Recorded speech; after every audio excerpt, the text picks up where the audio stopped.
Have you ever heard this jingle before? No?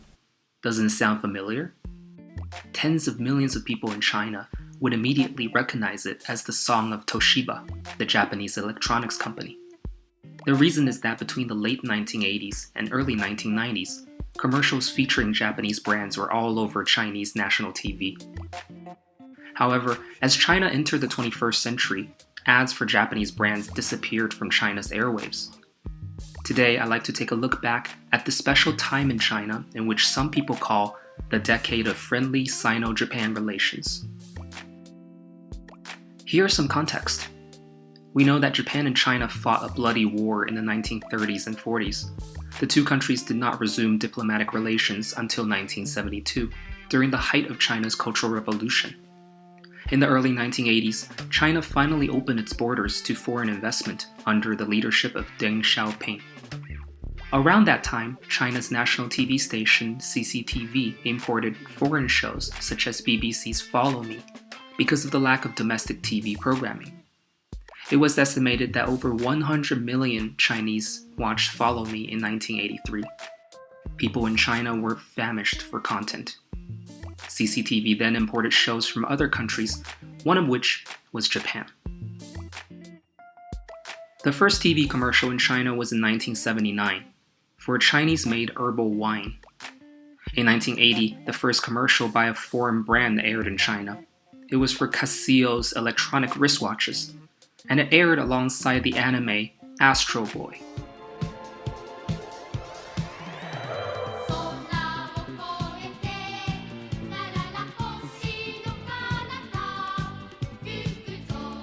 Astro Boy was aired in China royalty-free under a special agreement.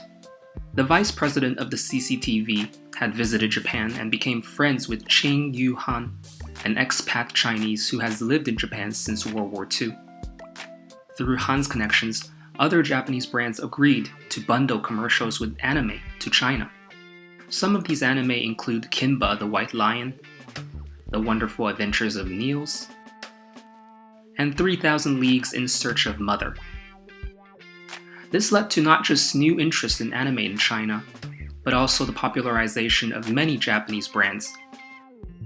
According to a study, in 1986, foreign ads accounted for 12% of China's advertising revenue, and 60% of these ads came from Japan. Japanese electronics in particular were seen as superior and reliable. By 1991, Japanese commercials dominated primetime TV in China. We can see this from a recording following CCTV1's evening news that year.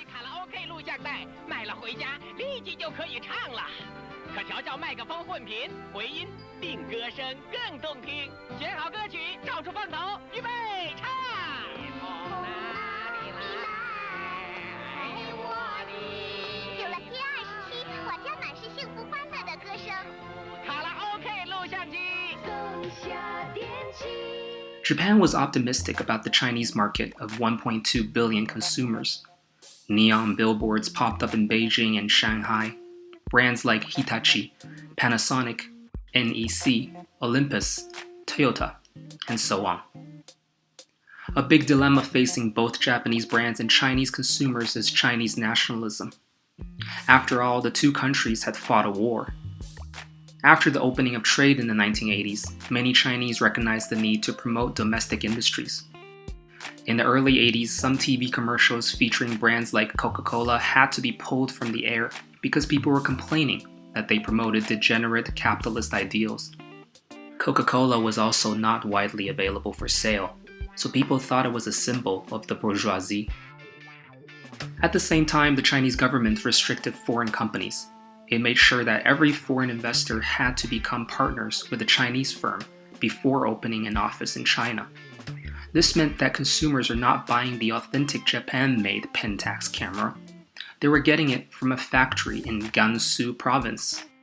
In the 1990s, China's GDP had experienced a rapid annual growth of at least 5%.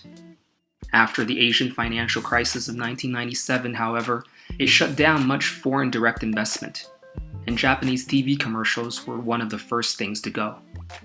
By the end of the 1990s, there were no more B2C commercials for Japanese products.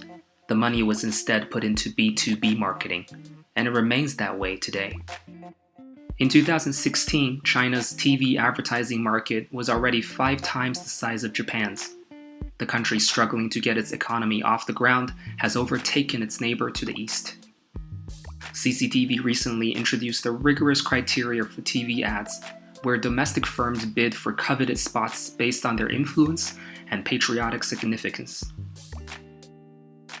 These days, we often hear disputes between China and Japan in the news, but sometimes it is nice to look back at a time when the two countries had high hopes of mutual growth. Thanks for watching this video. I wanted to reminisce on some of the catchy jingles of these Japanese commercials. If you found the video informative, please give it a like and share it with others. See you next time.